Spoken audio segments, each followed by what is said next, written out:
السلام علیکم ناظرین، آج میں آپ لوگوں کو سکھاؤں گی جزم۔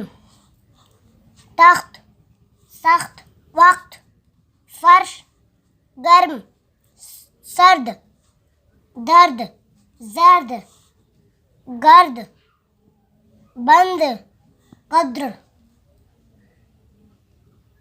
پسند، علم، خرچ۔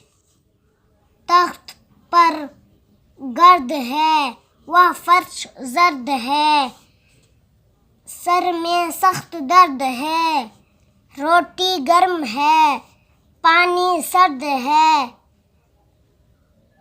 دروازہ بند ہے۔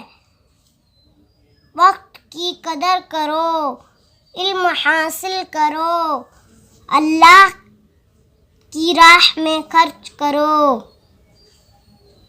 اللہ کو یہ پسند ہے، دوسروں کے لیے وہی پسند کرو جو اپنے لیے پسند کرتے ہو۔